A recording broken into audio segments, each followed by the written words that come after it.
Hello and welcome to Real Men Feel. I'm your host, author, coach, and healer, Andy Grant. You can visit theandygrant.com to learn more about me.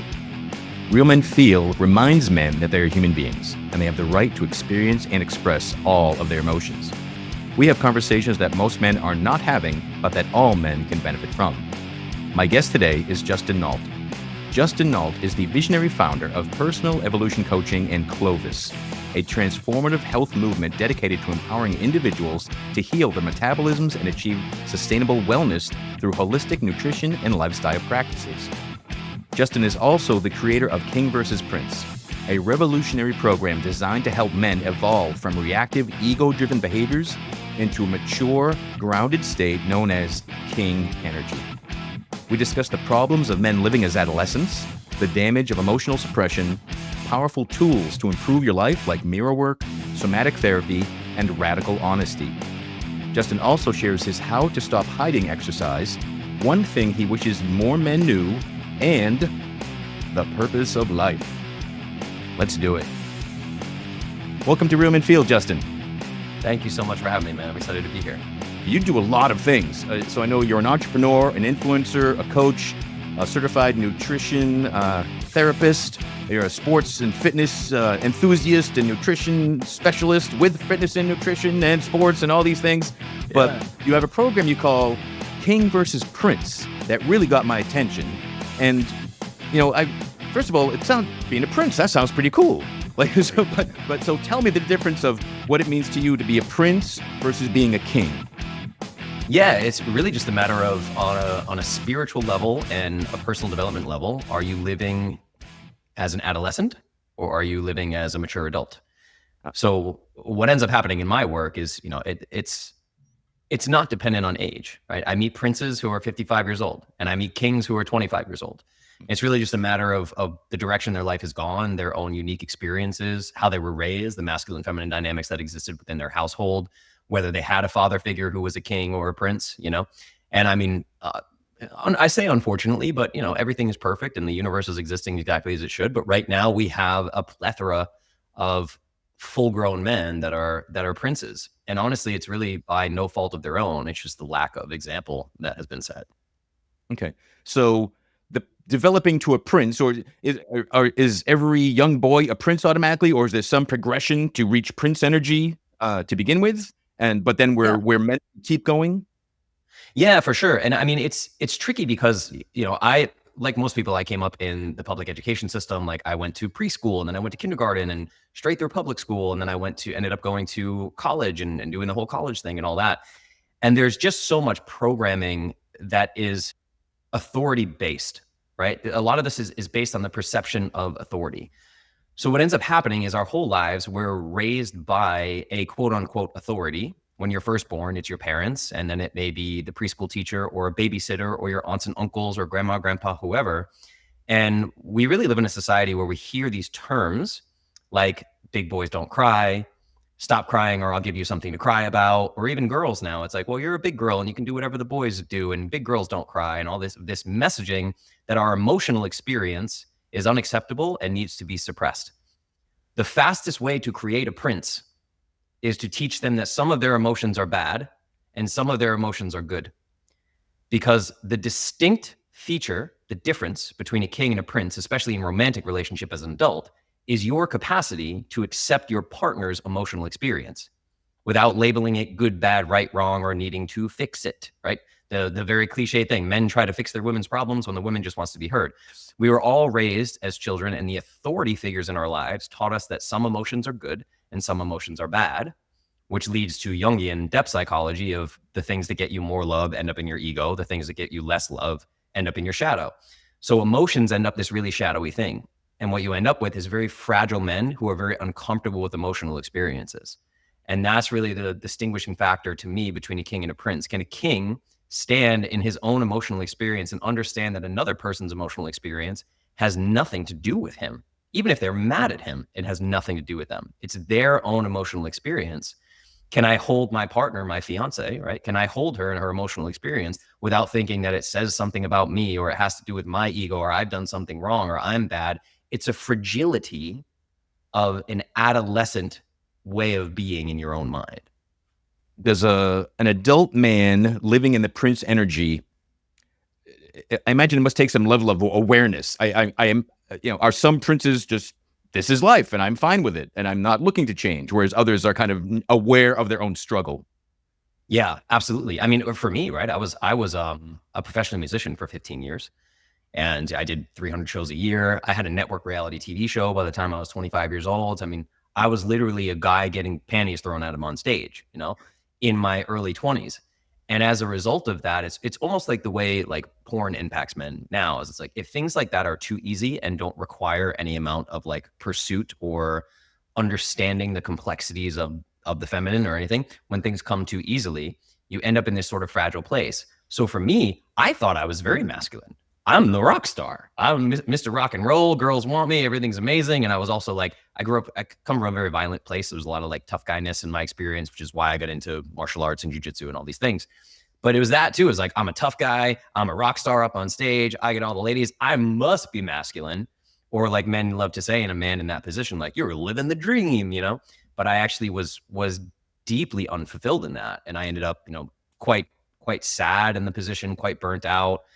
Emptiness in relationships. And I was drinking 6 nights a week. The last 10 years of my music career, I was drinking 6 nights a week. And so to answer your question, I don't think that I was consciously aware that I was living in Prince energy.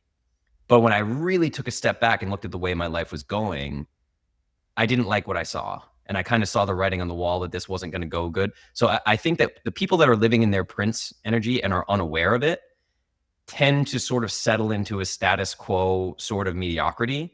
And I don't mean that in terms of monetary success, right? Because I work almost exclusively, a lot of the men's work I do is with entrepreneurs. I mean, I've met guys that have tens of millions of dollars liquid sitting in the bank, and they are deeply dissatisfied and deeply living in their Prince energy, but they were crushing it, right? So they're getting what I call social cookies from society. Everyone's telling them how great they are. So the internal experience is kind of hard to suss out because, again, we've been taught to suppress our emotional experience. So I was living in Prince energy, successful on paper, successful in the music industry, and I had done talk therapy and stuff. It wasn't until I actually found a somatic coach that helped me do somatic work with my body. Then I started accessing my emotions and realizing the depth of disconnection I was feeling with the feminine, the depth of unhappiness I was feeling. I didn't feel a lot of purpose or passion in what I was doing for a career in these things. I think you can become aware of it, but I definitely think most men who are in their Prince energy are unaware of it until life events force them to be aware of it. Right. Sometimes we get guys that have been married and divorced 3 times and every relationship ended the same way. And still in their mind, they have a story, just like all women are the same. It's the woman's problem. And they never come to that realization. So I guess it depends on the life events, whether you're going to have a spotlight shown on it or not. So I'm glad at least at some point of some period of time while you were living the dream, you did enjoy it.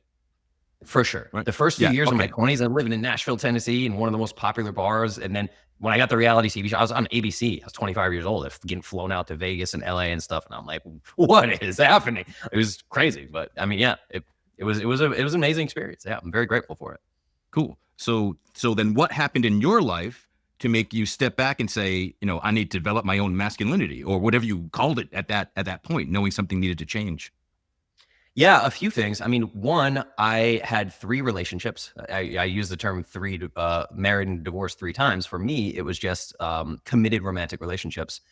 It felt like I was dating the clone of the same person. They all ended right at the 2.5-year mark. It was like 2-year mark, things start getting rocky. And then we do this on again, off again, toxic thing for 6 months. And I'm like, wait a minute. I've done this 3 times now with 3 different people, and I can't remember where I heard this, but it's one of my favorite little stories of all time. Is like, if you leave your house in the morning and you come home at night and that day you met one asshole, you probably just met an asshole.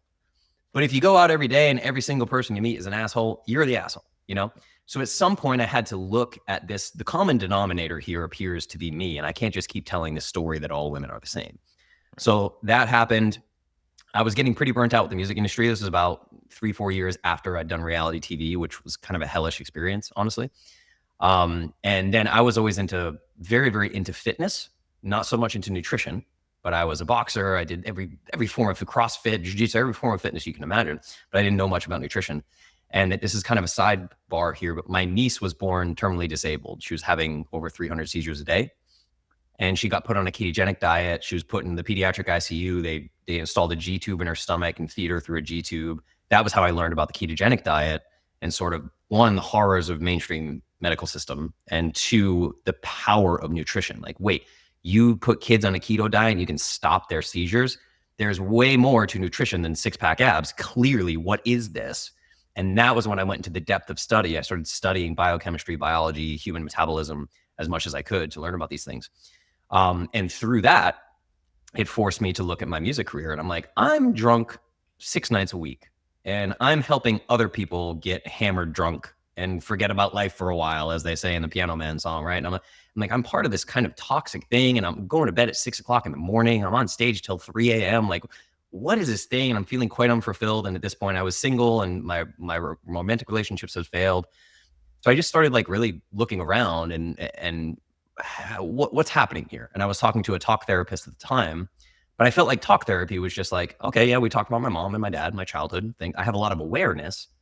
What's the action in the opposite direction? How can I embody this action?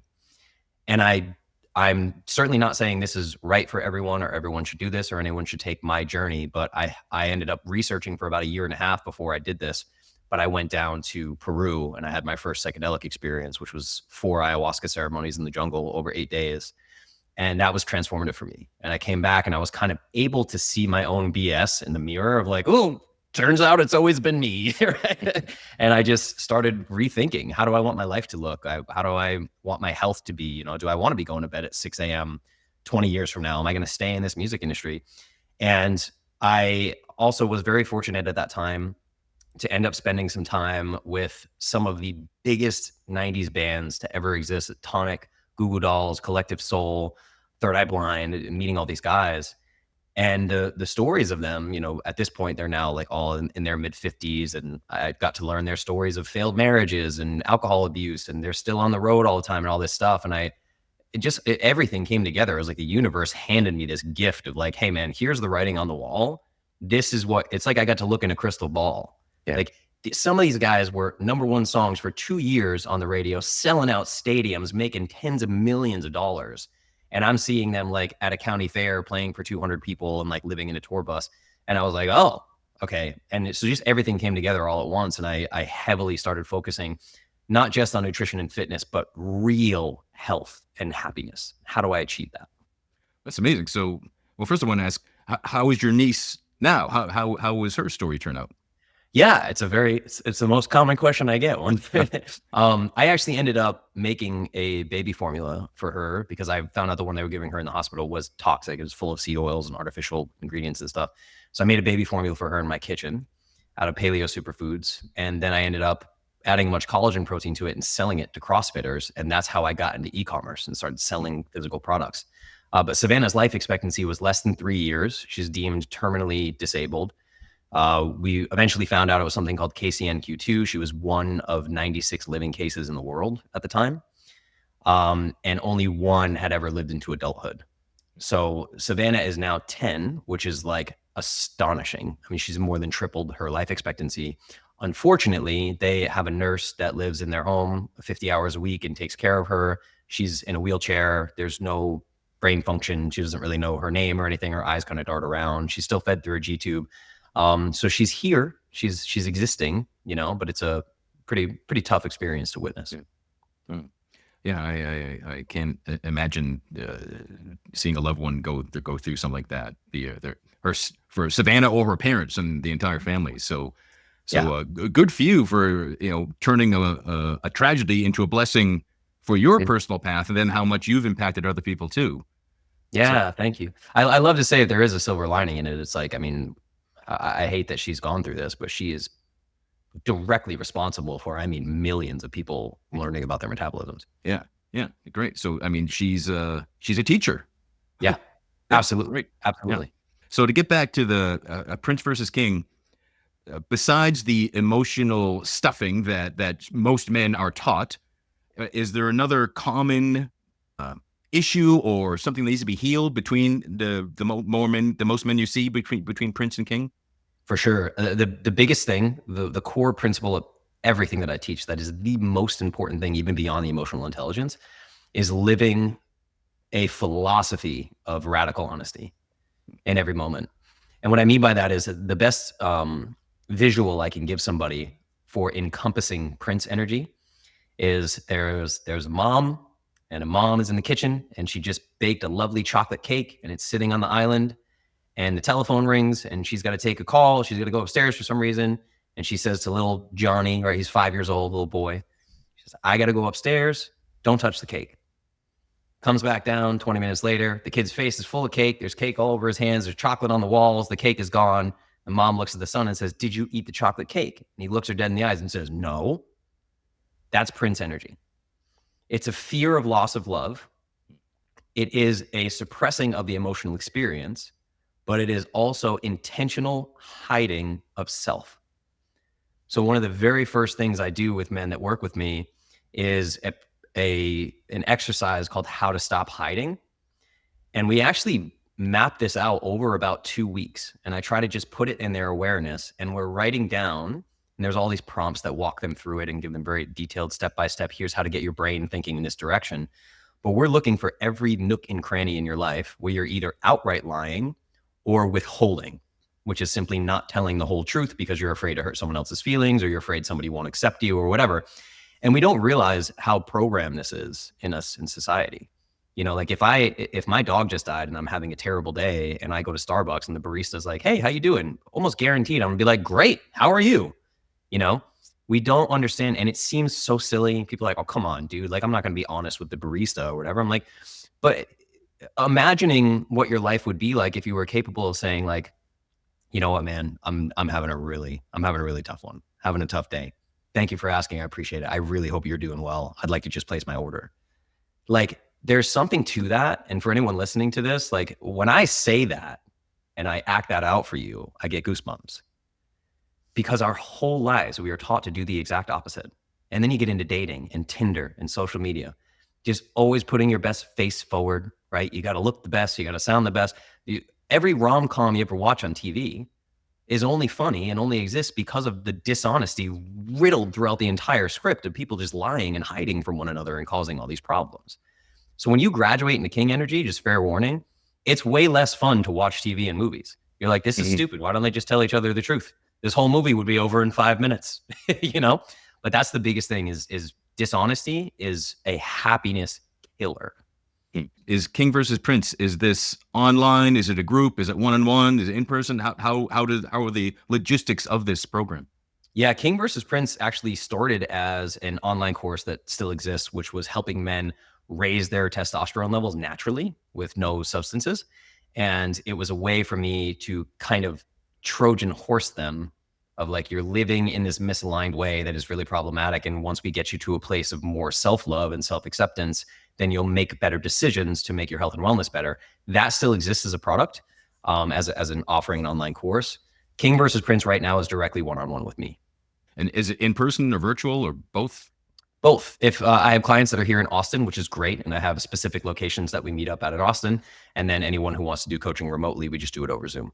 For any man that, you know, maybe isn't ready to jump into a one-on-one coaching relationship with somebody, but they're noticing that lack of meaning, fulfillment, purpose in their life, do you have any things that they could try to, you know, what's one simple step that a man could take to try to start improving his life? Yeah, I mean, one, go ahead and even without the prompts, you can just, or I'd happy to share a link with you if you want me to, but I would just try the How to Stop Hiding exercise, which is just taking stock of every place in your life in which you are hiding or lying or withholding, and go through the most significant relationships in your family. If you're really close with your dad, try to pick apart the places where you're not telling the whole truth to your dad.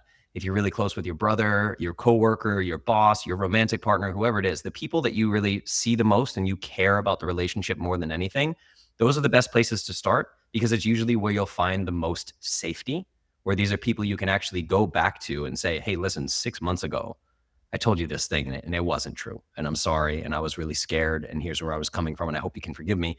Kind of choosing the safest places for you to start to practice radical honesty. I think that's extremely beneficial for anybody. And then in terms of easy to access resources, especially if you're in relationship or have been in a romantic relationship, and I'm assuming heterosexual men right now, but also masculine and feminine dynamics play out regardless of gender in every single romantic relationship. So there's a book by G.S. Youngblood called The Masculine in Relationship. And I would probably start there. GS is a really great guy. I've worked with him directly. I know him very well. I know his teachings very well. And he's been on the show. So I'll link to that show for fantastic for people. Yeah. Yeah, that's a great place to start. Great. A lot of men that have never even heard the term masculine feminine dynamics, they'll read that book. And, oh man, this feels like he's talking about me and my partner. It's so common. Yeah, cool. And you mentioned self-love already too. And I know my own journey, learning to love myself was probably the biggest single impactful thing I can point to. But is any tips for how a man that perhaps even that term just puts him off? Like how can a man start to nurture any self-love? Yeah, what's interesting with men is sometimes it's easier for us to love other than it is to love self. Sure. But then as you get deeper into love with other, you start to realize the amount that if you don't have a lot of self-love, you'll start to pick other people apart, especially in the dating world. It's like, is she quite pretty enough? Is she quite smart enough? She hasn't traveled as much as I have. Are we going to have anything in common? You know what I mean? Like that kind of thing. The nitpicking. So there's another exercise that I give people called daily mirror work. And I can teach you daily mirror work right here. And for men, it probably sounds a little cheeseball and it probably makes you feel really uncomfortable. But trust me, try this even for 10 days every single day and just see what happens. It's and I recommend men do it in the least amount of clothing possible. So get out of the shower or whatever, because we can do some body love here as well if you're struggling with the way you look. And you just get in the mirror and it's looking yourself in the eyes and saying, I love you 10 times and meaning it. Breathe deeply as much as you need to. I love you 10 times. And then I move into I'm proud of you for, and we do 5 I'm proud of you for statements, a different thing every time. I'm proud of you for doing mirror work today. I'm proud of you for the way you handled that conflict with your partner last night. I'm proud of you. I try not to make it achievement based. I'm proud of you for being a millionaire, right? Because then we're dealing with other esteem and external validation, just finding ways to be proud of yourself. And then 5 statements, I forgive you for. 5 things you're ready to forgive yourself for and let go of. And then 5 statements, I commit to you that. And the commitment statements are really important. I think the biggest bicep curl, the biggest rep for gaining self-love is keeping commitments to self. So don't go huge and lofty here before you're ready for it. If I have a client that comes to me and they're 350 pounds and type 2 diabetic, I don't want them to say, I commit to you that I'm going to eat perfectly every day for the next 90 days. They are going to break that. They're going to let themselves down and they're going to diminish self-love. So I may have them say, I commit to you that every morning for the next 3 mornings, I'm going to start my day with a glass of water. That's a big win. And at day 3, you get to celebrate because you've set yourself up for success instead of failure. Right. So daily mirror work is where I start people. And then over time, helping them see my core belief is that every single human in your reality is a mirror for your internal state. So right now I'm talking to a mirror. I'm talking to myself, but I've named this mirror Andy. And I'm going to learn things through the unique consciousness experience of interacting with this particular mirror. So men that struggle to give themselves love or feel very uncomfortable in mirror work, just start to notice, bring awareness in your mind to when you're out in the world and you're judging other people. And you see some guy who's, overweight in sweatpants at the grocery store and you're like, oh, I can't believe he's out here in his sweatpants, and just pause, right? Why does it matter that he's in sweatpants? So if you can give unconditional love to other, it's just doing Jedi level mirror work, because the mirror is also you. There's the mirror in your bathroom and there's the mirror of your reality. So one of the fastest ways to build up self-love, in my opinion, is to learn to catch yourself when you're judging others and just try to love them for exactly who they are without needing them to change. Right.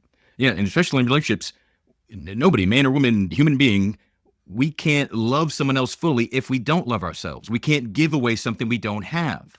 Right. Yes. So I think that's, the picking things apart. Because I don't love myself, so no one else is good enough because I'm not good enough. Exactly. That's it. Yeah. Your love of self is conditional. Right. And I want to give a shout out for mirror work. I forgot about this, actually. It used to be a daily practice. I was doing this like 20 years ago, learned it from Louise Hay. At a time I was depressed, suicidal. I'm a survivor of multiple attempts.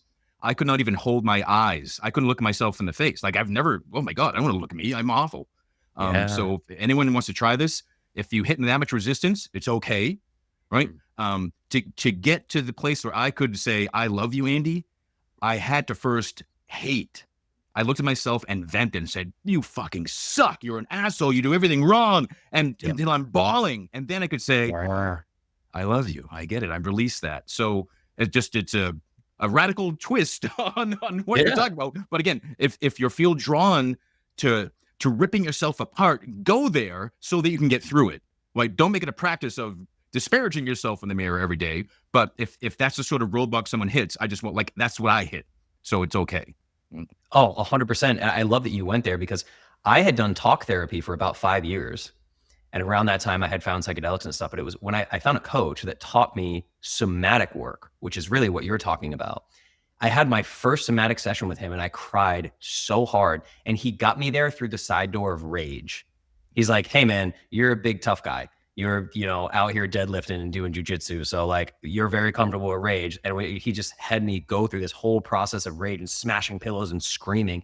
And before I knew it, I was crying like a baby and I couldn't figure out why, what is happening. So we're full circle now at the beginning of the conversation of not suppressing these emotions. I had, 28, 30 years, whatever. I'm 38 now, but like of repressed emotions. And once I found that, once I went there, the rage of like, I just hate everything. It's like the Hoover Dam cracked open, and I just had this wave of emotions come and sort of free me from all of this bottled up stuff, which is what you're experiencing. And that's why beyond the How to Stop Hiding exercise, one of the first exercises I give men is called emotional unleashing. We're doing somatic work like you're talking about, like go there. Go to the darkness, live in it, swim in it, love it, be grateful for it, and just do whatever you need to do to move that stuff. Yeah, one of the earliest experiences I've had with a coaching client, and we were both frustrated because he could logically think and name problems, but wouldn't feel them. Yeah. So I finally, I said, "Go get that chair." There's just a wooden chair in the room. I said, "And smash it." He's like, "No." And he did. He breaks it to pieces and then starts bawling, and could barely, like, the cork was out. And I always joked about, like, "Oh, I gotta visit every flea market and just get like dozens of crappy chairs to like have this men's workshop where everyone smashes furniture to break through something." But there's a lot to that. Like, again, men get into their emotions through movement. Like, you'll get a guy to talk much more easier by going for a walk than sitting him down and say, "Honey, I need to talk to you." That puts the man like, "Oh no, what's wrong?" And fear of losing love, as you mentioned earlier, right? Absolutely. But yeah, you got to come in the side door for most guys to get them to open up, to get through a block, to break down some resistance. But I'm loving all the tools you're sharing. Yeah, man. What's one thing that you wish more men knew? Ooh. That I think the purpose of life is radical, authentic self-expression. So all of the things that you're afraid of being judged for that make you uniquely you are the biggest gifts that you have to offer the world. And it's kind of like, I know internet marketing. If you're creating an offer and you're trying to sell it to the world, and they say, "Who's this for?" And you say, "Everybody." You don't have an offer. You need to niche down to the specific people that you help. And this is the same thing with all humans. You have a very unique, special thing that is only you. When I say that each human is a unique consciousness experience, Andy is a unique consciousness experience that doesn't exist anywhere else in the world. So the things that make you unique are your greatest gifts. But if you want everybody to like you, then you're going to have to suppress some of that. You're not going to be able to show up in radical authenticity. So I help people see it through the opposite lens. Is like, the more you show up in radical authenticity, you're just doing a great job of weeding out the people that aren't meant for you anyway. You don't want these superficial relationships where the person doesn't really know you. You're performing for them. They're performing for you. You can't be your whole self. I'd much rather have quality of relationships over quantity of relationships. So finding ways to express yourself in radical authenticity, which is why I start with honesty. I really think that's the biggest thing I think when I was younger, especially in my music career, trying to literally get the most downloads and get the most YouTube videos and get the most people to love me, I would just chameleon my way through the world, trying to make everybody like me, but everybody was liking a version of me that wasn't really me. So I had no authentic connections. I had no intimacy in connection. That's the thing I wish people understood how special their uniqueness is.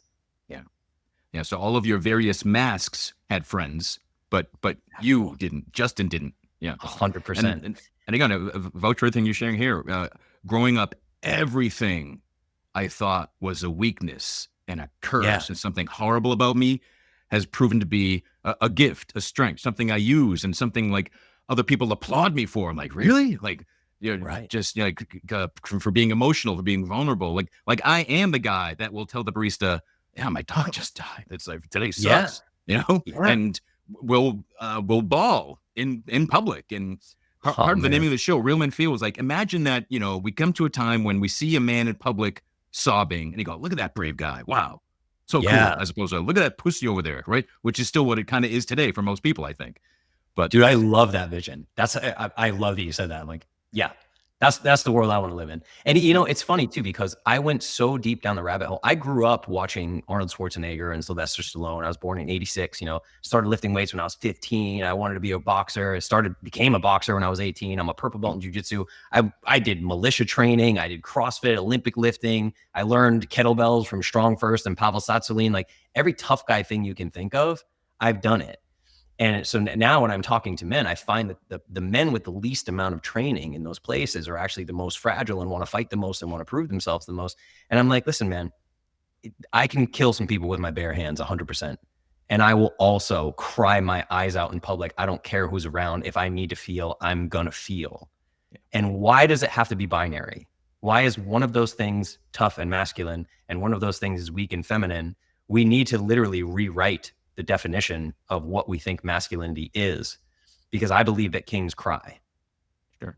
Yeah. To me, like that's why the archetypes are part of the Real Men Feel logo and part of the image we use. And the king is available to step into every emotion, step into every role. I'm in control. It's not that I deny and think some part of me is bad. Like, no, I'm the sovereign of my entire experience. Yeah. To me, that's what being the king in your own life means. Yeah. 100%. That gets to like Jungian shadow integration too. I think a lot of new age spirituality has this like love and light, love and light, love and light. And it's like, okay, well, shadow work is we're going to go become aware of the things that are in our shadow and we're going to face them. Yeah. And I'm like, no. Shadow integration is you love all the parts of your shadow as much as you love the ego self. Neither one is good, bad, right, wrong, better, worse. It's like the things that are in your shadow that have been locked away in a basement. It's not just you shine a flashlight on them. Is that you give them the same amount of love and attention and gratitude that you give to the parts of self that are your ego that have made you this bright, shiny person. It's like you're saying, you don't believe king, warrior, lover, or magician is any better or worse than any of the other archetypes. They all have to be fully integrated and fully expressed. Right. Yep. Awesome. Man, so I'm going to make this public because I already know you're going to come back and we're going to talk more because I know we haven't gotten to all the other things that you also do. And it's such a rich conversation. And I love a guest that shares their story, shares how they're being of service, and gives concrete things that people can do today. Yeah. Because ideally, I guess every podcast is entertainment at some level, but my goal for Real Men Feel is that it's transformative. Like you change and improve your life by having guests like you, Justin. So again, I thank you for everything you've gone through, everything you're doing, everything you're gonna do.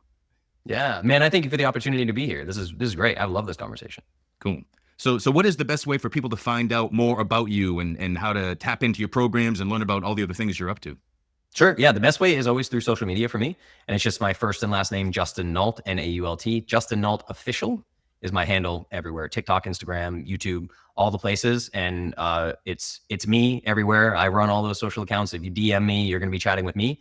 That's definitely the easiest way to get in touch with me. And, I would say, unlike most people that do coaching and things in the world, like I always want to start my interaction with anyone who wants to talk to me with a genuine conversation and understanding the problem that it is that they want to solve to see if I can even help them to begin with. I'm not just I'm the guy for you. Let's do the thing. Let's get on a sales call. I don't play that game. So the best way is to go to Instagram, shoot me a DM, tell me you heard this, tell me what you got going on, and we'll just get real. Awesome. Well, again, thank you, Justin, for joining us. Everyone listening, thank you for joining us. Wherever you're discovering Real Men Feel, please subscribe, like, share this episode with someone that you know would benefit from hearing about it. That's the best thing you could do for someone else. Go visit realmenfeel.org. There'll be a blog post with all the different show notes. We'll link to all the different exercises and tools that were mentioned. And if you're not yet in the Real Men Feel private Facebook group, maybe you didn't know it existed. Well, it does. Just visit realmenfeel.org/group, and you'll be in that group. We get a little private chats, get behind the scenes things going there. You can always reach out to me at realmenfeel@gmail.com. And until next time, be good to yourself.